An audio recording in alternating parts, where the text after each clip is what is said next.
Want to stay up to date with everything that's happening on the show? Or do you have a story that you'd like to submit for one of our Listener Stories episodes? You can get in touch with the show via the website at www.hauntedukpodcast.com, on Instagram at hauntedukpodcast, on X at hauntedukpod, or you can email us at contactus@hauntedukpodcast.com. We're also on Facebook and TikTok. And if you want to support the show, you can do it via either Patreon or Ko-fi. Both platforms have exactly the same content, but work in slightly different ways. One of the advantages of Patreon is its sleek user interface, but if you want to avoid those pesky additional charges Apple, Google, and Patreon apply to your subscription, then why not give Ko-fi a try? Simply open a browser window and type ko-fi/Haunted UK Podcast. That's Ko-fi/Haunted UK Podcast, and you'll soon find us. Whichever platform you choose, we're sure you'll enjoy the bonus content. Thanks for listening, and enjoy the episode.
Welcome to Talk Haunts, and we have Theresa Cheung on the show for our ghost hunting special.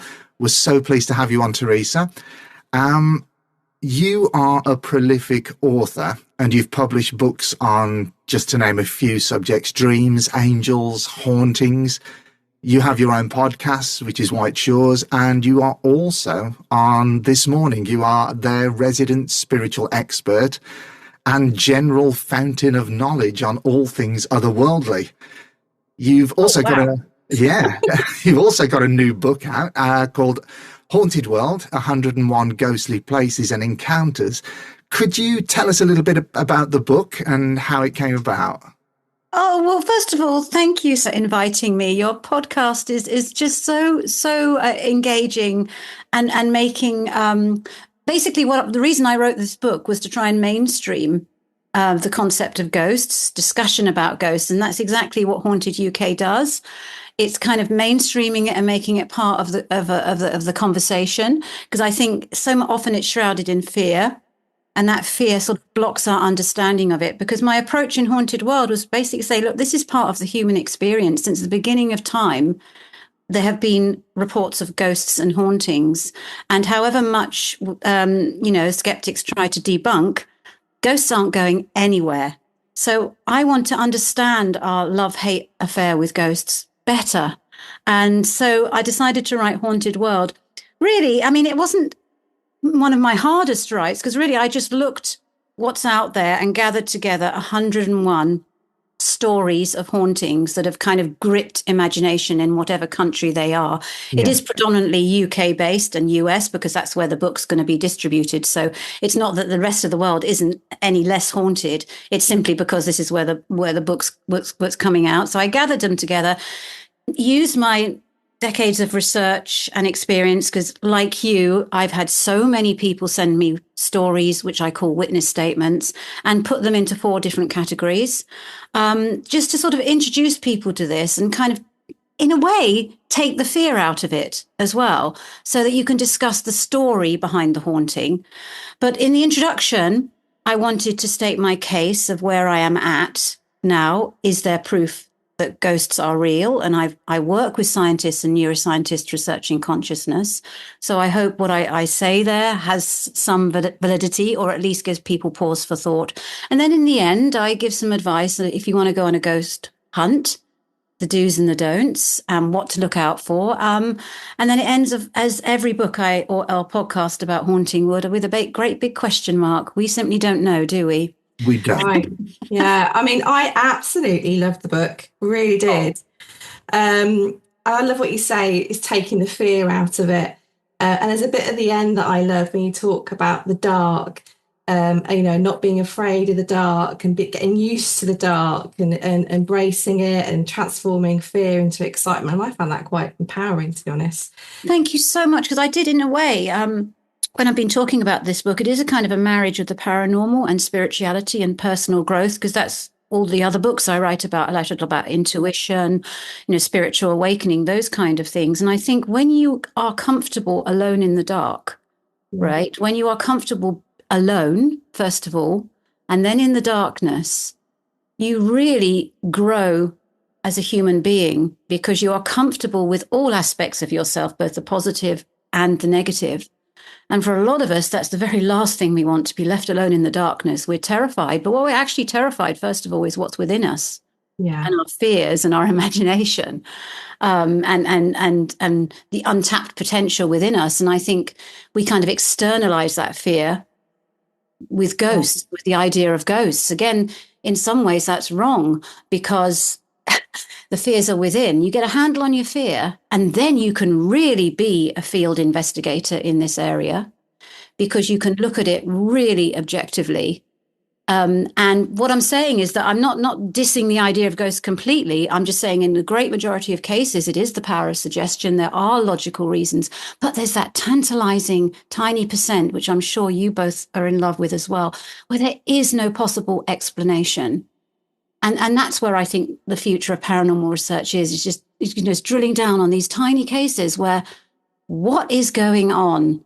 Because I go through in the book of all the possible explanations, which you must dismiss as a field investigator first. Don't immediately jump to the conclusion there is an entity or a spirit or a ghost. You've got to check them all off.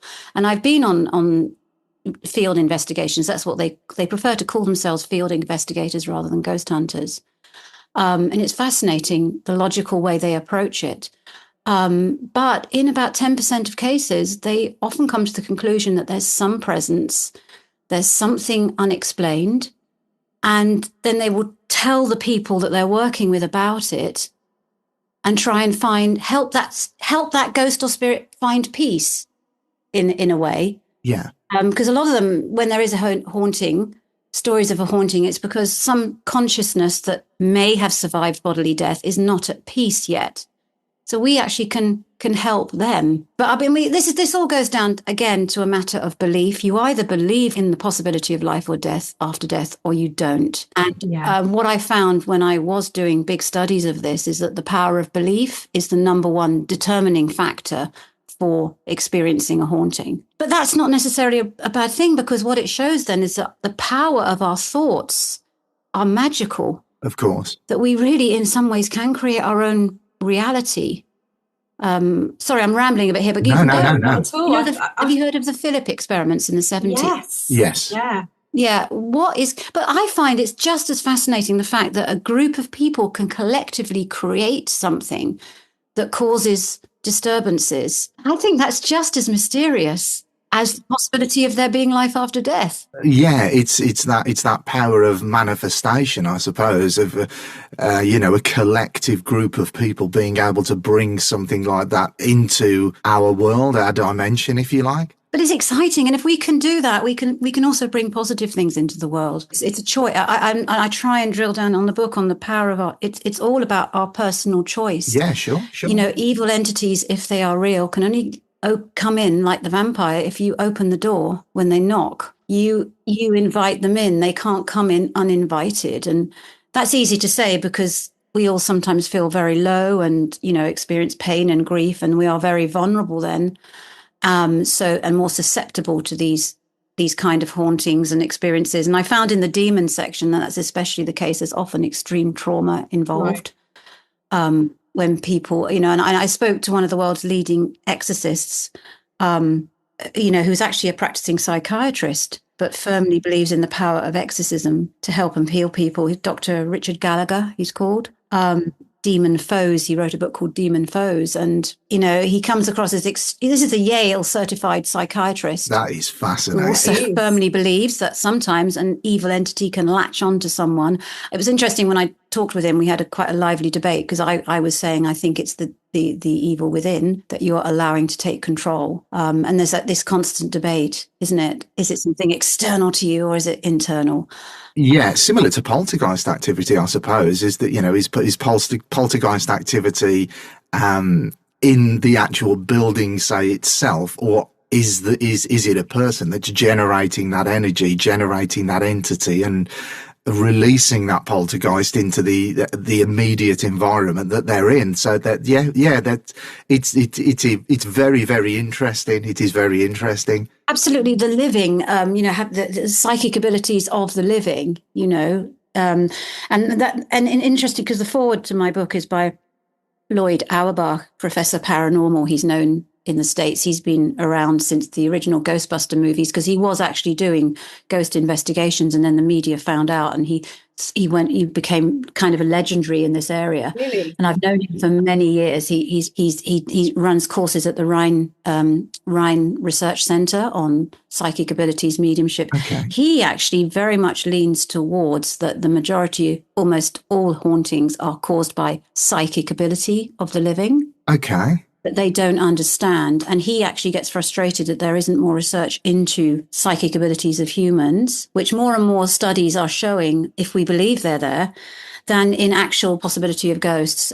So that's where he's leaning, that most hauntings are psychic phenomenon caused by the living, unconsciously usually. So, you know, that's where he lives. But he, again, like I say, he thinks that's just as thrilling and exciting an area of research for paranormal investigators as is this a ghost. But if you actually, in the 101, I chose 101 because of George Orwell's 1984. It's the room where you experience your greatest fears, and for most of us, you know, encountering a ghost in the dark is a great fear. In, I would say, about 90 or so of the cases in the book, the chances of it being caused in some way by the living is strong, and there's debate whether this is really a haunting or something psychic, or like in the case of residual hauntings, that it's kind of like a very emotional event has imprinted itself on the environment. If in the case of residual hauntings, a person who's very sensitive will sense something emotional has happened, because for somehow the emotion has imprinted itself onto the building or the location. Again, I find that so interesting that that's possible. But then about, you know, the book leads right up to intelligent hauntings at the end, where I truly believe this is a case of something in the afterlife, the beyond, some intelligent awareness that's not of this earth, attempting to reach a human. So the final portion of the book is the afterlife initiating contact with the living, rather than maybe in the others that the living are tuning into something, or it's their own abilities triggering these weird phenomenon. But it should be investigated. They should, you know, I'm sure you know about haunted person syndrome, that this is part of the human experience. There are some people who are more prone to paranormal experiences, and there is a campaign by psychologists right now and academics who want it to be taken more seriously, that when someone says, oh, I felt someone was watching me, or I heard this voice, that they're not immediately put in hallucination, need sectioning, you know, because that's what immediately people think when you have those kind of experiences, that you've lost the plot. But most people, and I'm sure, who write into your show and listen to your show, they are perfectly normal people who have perfectly healthy, normal lives and relationships, but something happened to them. Yeah. And they don't know why. I think the point you make in the book as well about, you know, the paranormal and supernatural being almost troubling terms is actually really valid. You know, perhaps we should see it more as a natural extension of our senses rather than something supernatural. And I think we try to, you know, create this platform where people can confide and share what's happened to them. And I like the fact that you do an amazing job. Congratulations. It really is. And you're right. I'm campaigning, you know, Dr. Dean Radin, who, again, I do collaborate with, because I collaborate with the scientists at the Institute of Noetic Sciences who are researching the possibility of life after death, in proper clinical trials and everything. He calls it supernormal. Yeah, that's exactly how it should be seen, isn't it? Yeah, and his book Supernormal is a gripping read about the actual research into this area, and it is ongoing. There is a whole team of visionary scientists that I found out about 10 or 15 years ago, because I've been writing in this field forever. I started in the late 90s, written so many books about the psychic world, possibility of angels, afterlife, heaven, etc., etc. And I always kind of thought, well, the science can't go there. But there are now increasing numbers of scientists who are very open-minded about the possibility of consciousness in some shape or form surviving bodily death. And I think near-death experience research really is at the cutting edge of that. What they're finding about people's near-death experiences, that they do experience something transformative. It's not a hallucination, because hallucinations typically drain and depress people, whereas a near-death experience absolutely gives them a new lease of life. And they encounter things there, sometimes past lives, future lives. They find out things in the near-death experiences state that are absolutely impossible for them to know. And what is going on there? Yeah, it's fascinating. There's so much evidence about it, Yes, it's kind of shelved a bit because it makes us feel, because the thing is, we do need order in this world, and we need kind of rules. And when you have things like this, which kind of like throw the rule book up in the air, for example, I've studied precognition extensively, the research into it. I co-authored a book with Dr. Julian Mossbridge, who is a neuroscientist researching presentiment, called the Premonition Code. When you start delving into this, you see that all our kind of laws of science, it gets thrown up in the air, because precognition, how can you sense the future before it happens? Yeah. Right? That linear time, the idea of linear time has to be let go of before you can embrace precognition and study the cases when it has happened. And in your own life, when you've just sensed something and you've had that knowing, typically through your body first, because that's how precognition speaks. It speaks through the body first. When you have that experience and it plays out, or as I also write about dreams predicting the future, you have a dream and then aspects of that dream manifest. Yeah. And I think we should get excited. I think we should just stop fearing this. Change our attitude. Absolutely. I want to read all of your books. I really do. I'm a work in progress. Honestly, I don't know if you ever find that when you look back at your work several years ago and you think, why did I say that? Why did I do that? So I'm very honest. I make mistakes. I've had opinions which I will go back and I will revise. But the ongoing theme is that there's so much about this life, that more than about this life than meets the eye.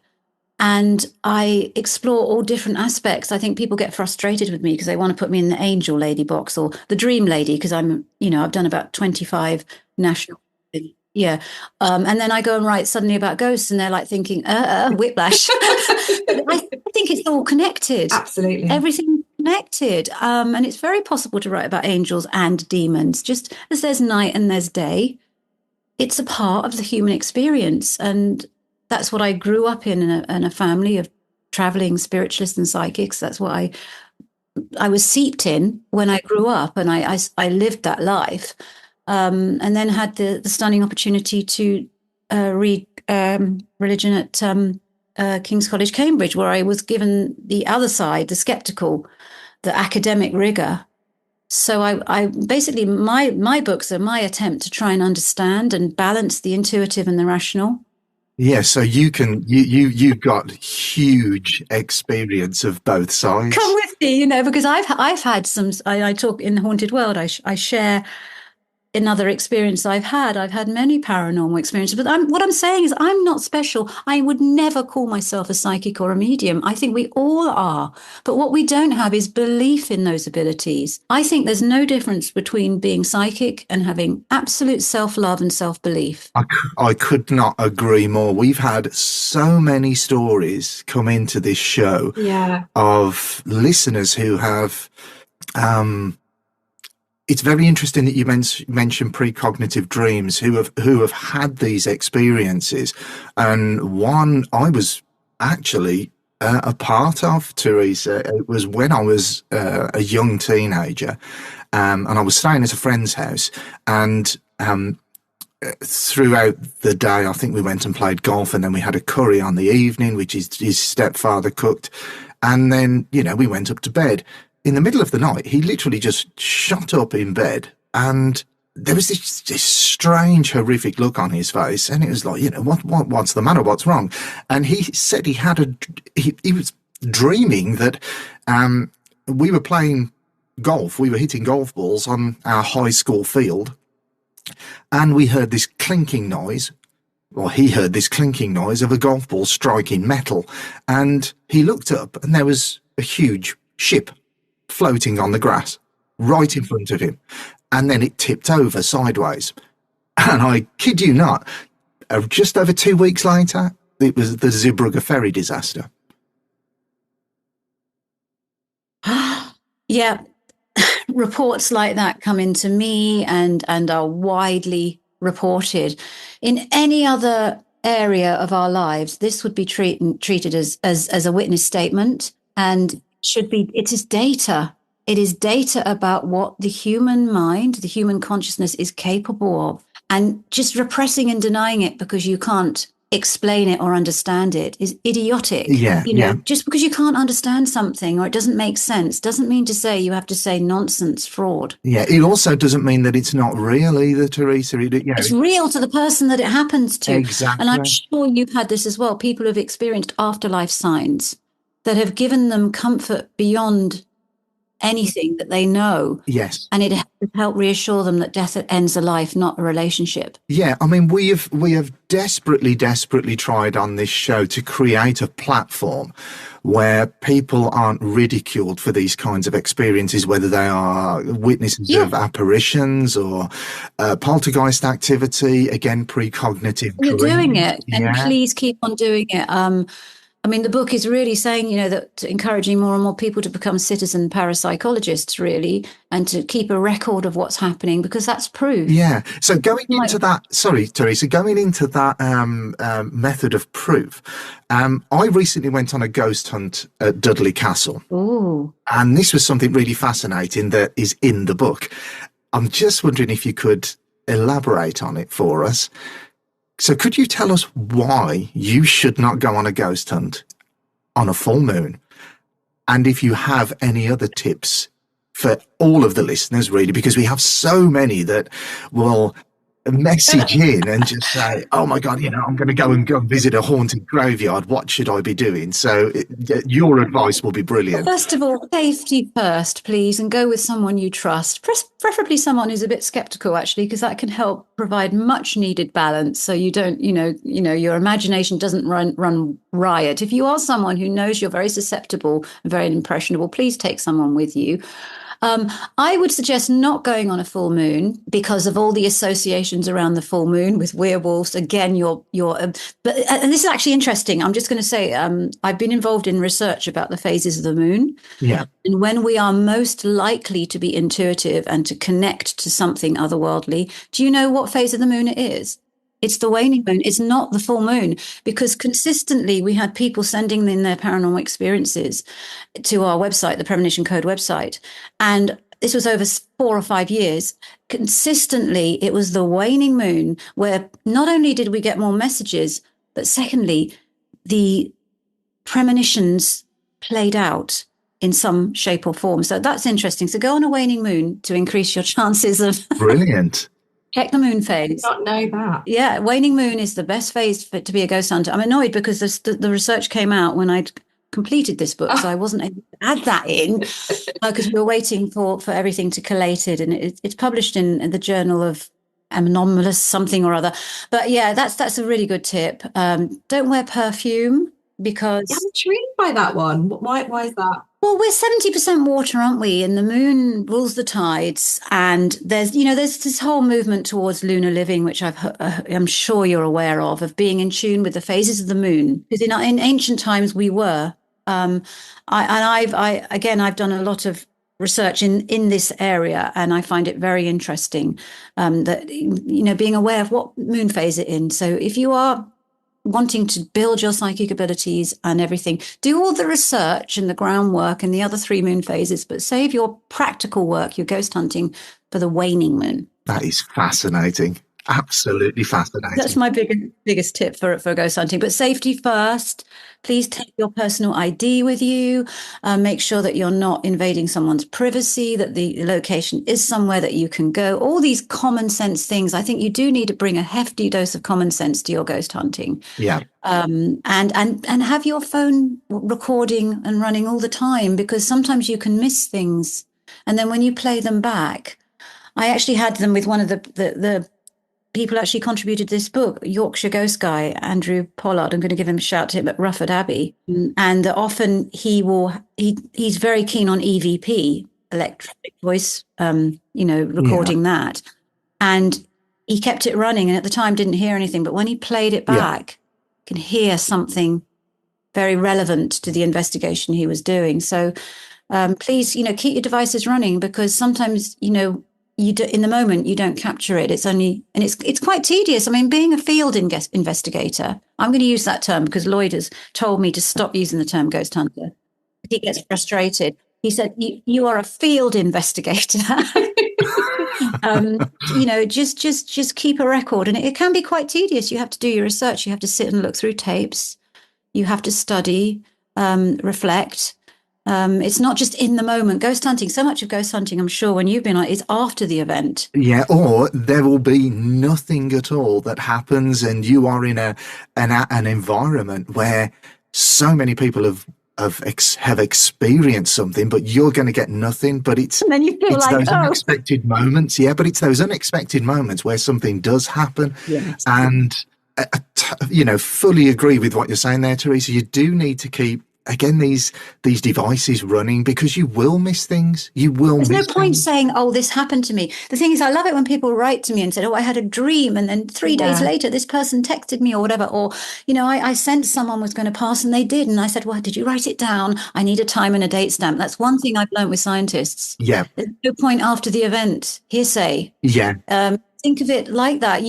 Take it seriously, document it. You need a case file, your own case file of times in your life when the uncanny has proved correct in some way, because you need to go back and reassure yourself, look, I thought that and it happened, or I sensed that and it happened, or this was strange, or this synchronicity or coincidence. And, this is very vast, but I do think that all the mysterious things in our life fall under that umbrella of the paranormal. It's not just seeing a ghost, which is exceedingly rare. Anyone who's had a full-blown ghost sighting, I haven't. I've sensed things, and I've had dreams, and I've had flashes like the one in the mirror I talk about in the book, but actually not in a mirror or with my own eyes, seeing an actual full-blown apparition. People have had that. I'm not saying it hasn't happened, but it's exceedingly, exceedingly rare. But it's not necessary. You don't need to have a full-blown apparition, because I think the subtler and gentler signs of a haunting are far more powerful, because they encourage you to activate your own belief, first of all, your own decision-making, your own analysis. And that's where the real power of a haunting comes in, because it makes you think. It makes you think outside the box, and it makes you grow as a human being. Ghosts aren't going to make it easy for us. We don't make it easy for them. I think they're busy, actually. If you speak to mediums a lot, they say that a lot of them are just fed up of us pulling them back, and just like, we're busy. The learning's going on. We've got loads of things to do over here on the other side, and you'll be here in a heartbeat, because there's no concept of time on the other side. That's interesting, isn't it? Time, the idea of time. But the next question, you talked about your paranormal experience in the book, and we always ask in this interview if you've had a supernatural encounter. Could you tell us a bit more about that experience that you have in the book, or any supernatural encounter or feeling? As I said, I feel every day I have a supernatural encounter, because I'm passionate about waking up in the morning and writing down my dreams. And if you do that, I'm telling everyone listening, if you do that consistently, don't expect it to happen overnight. You consistently write down your dreams, you are going to see them gently and symbolically, that's really important, often predicting your future. And I know when I wake up with a dream on my mind, this is a message from my intuition or the mysterious part of me wanting to help me course correct a bit or giving me a bit of advice about my future. As they say, dreams are today's answers to tomorrow's questions. So every day is a paranormal experience. If you think about it, every time you wake up with a dream on your mind, you've had a paranormal experience because scientists, they have their theories and they've studied it extensively. They don't know the reason why we dream. There's no point to it, right? This idea of them being random firings of the brain or offloading like a computer is nonsense. When you speak to people who've had dreams with a beginning, a middle, and end, a clear narrative, or dreams that have literally changed the world, like Einstein's dreamt the theory of relativity. Yes, he did. Yeah. So every morning I have a paranormal experience when and I hate it when I wake up and it's a blank, as we all get periods of no dream. And then usually it's when I have to do a phone in somewhere, a national phone in. I'm feeling like, hello, everyone. If you had a dream, and I'm thinking, I didn't have one this morning. Would you recommend writing it down as soon as you wake up every day? Yeah, you're going to forget. But I'll tell you why, because dreams come from a different country, a different level of awareness and consciousness, the unconscious world, which is gentle and subtle, speaks in whispers and symbolism and metaphor. The ancient language we once all could speak very, in ancient times, we all were very in tune with metaphors and symbols. And looking for signs in our lives.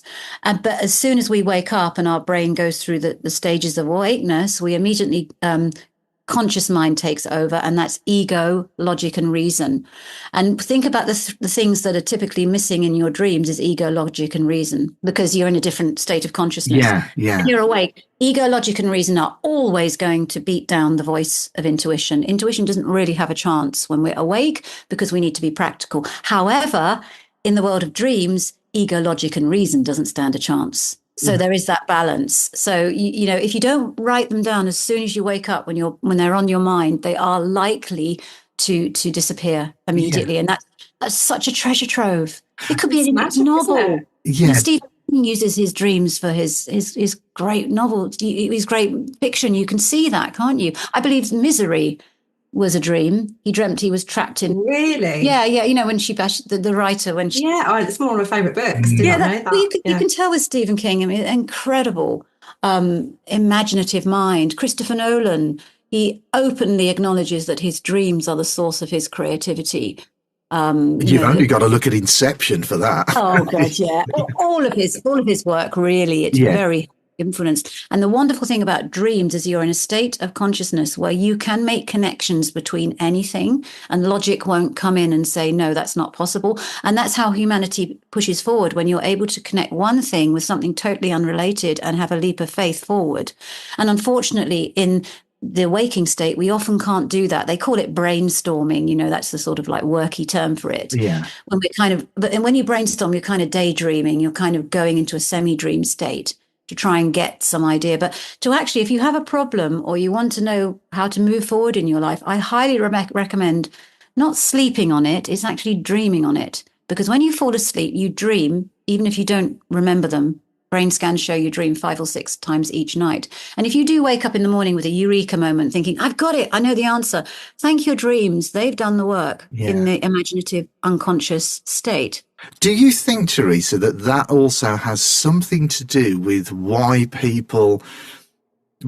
some people are more sensitive to hauntings and supernatural and the paranormal than others? Because we have so many people that will have just one single strange experience throughout their entire lives.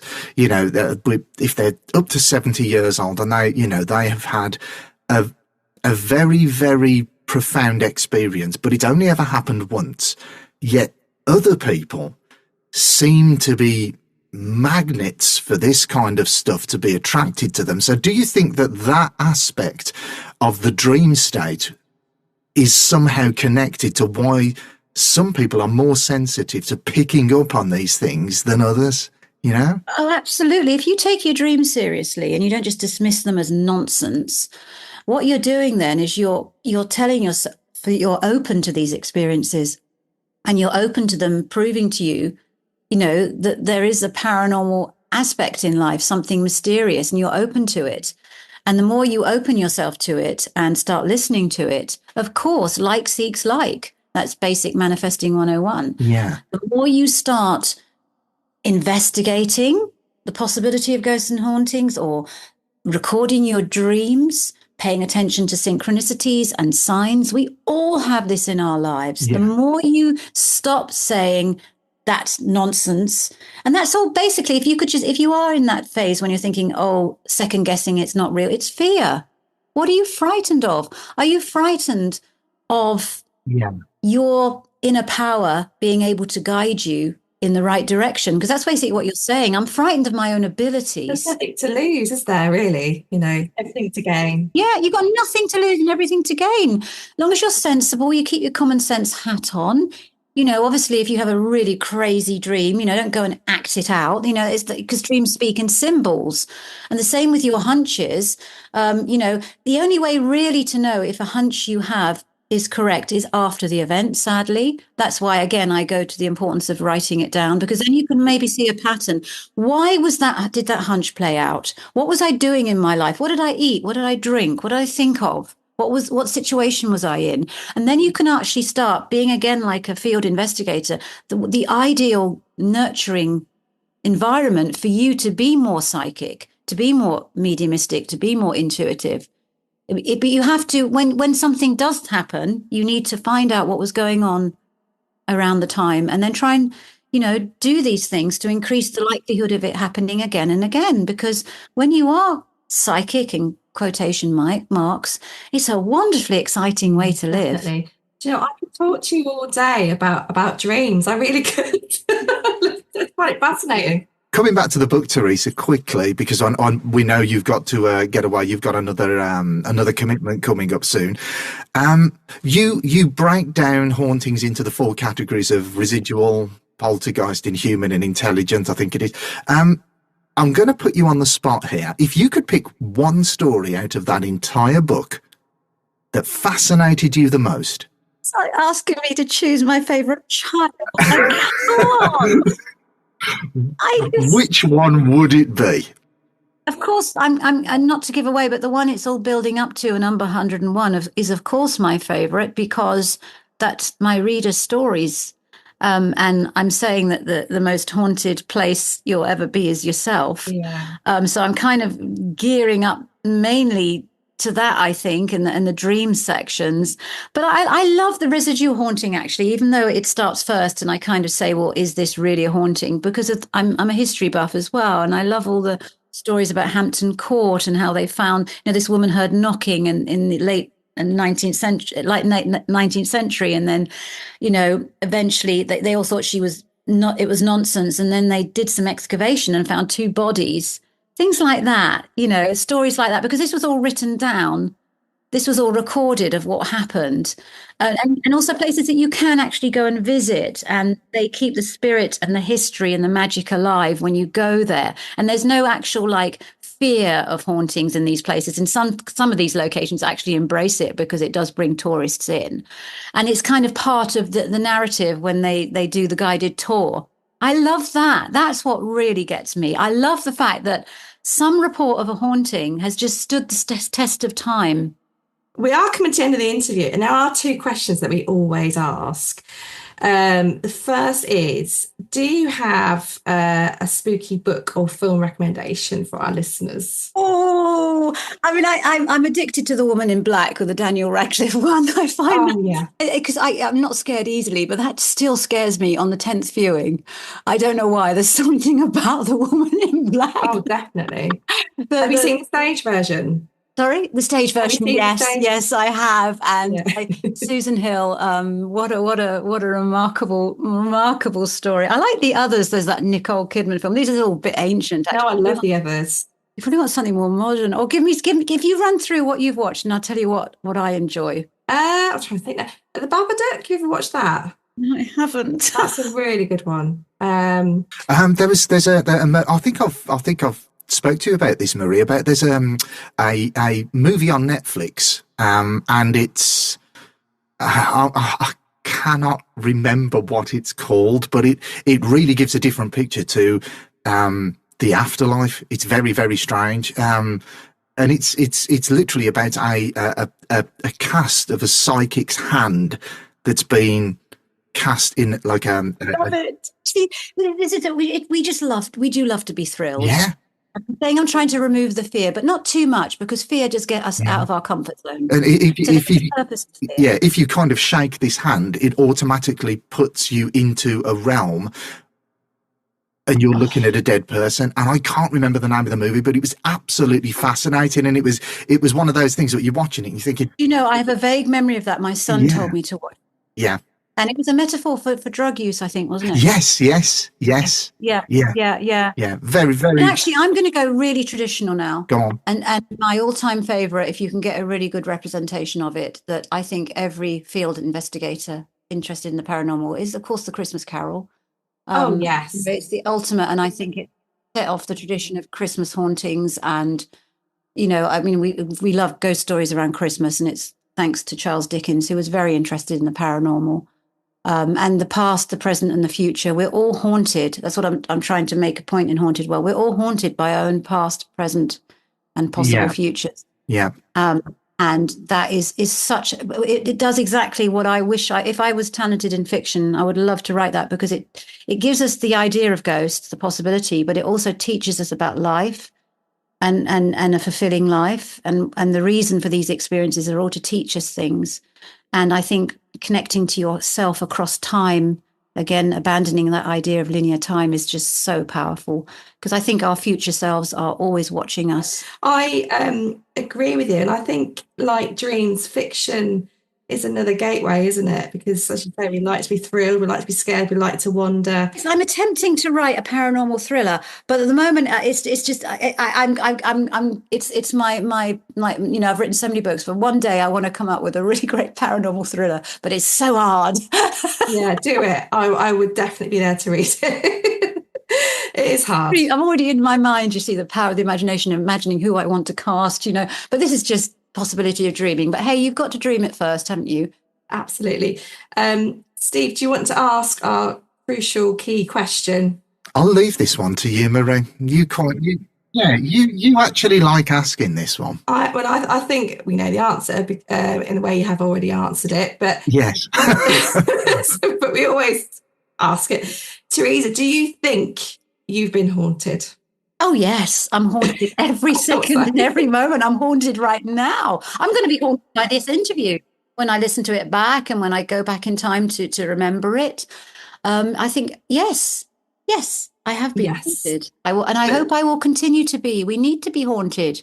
Yes. And I love that about you. The difference is that it's an enjoyable thing. It's an exciting thing to be haunted and haunting. It is. Why do we always want life to be like predictable and routine and always safe? You know, lions are safe in a cage, but that's not where they're meant to be. Ships safe in a harbour, but it's not where it's what it's meant for. And that's a good place to end. But thank you so much, Theresa. I've got so much out of this chat. Please keep doing what you're doing, because it's empowering people. And stay spooky, please. And you. And like I say, Haunted World is out now. It's a comprehensive guide to all hauntings. It's got everything in it. I learned so much from it, to be honest.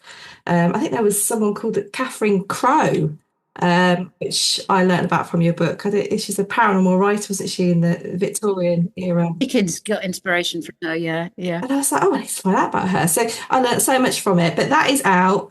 We've got your podcast, White Shores, and we'll put all of your info in our show notes. Very eccentric podcast, by the way.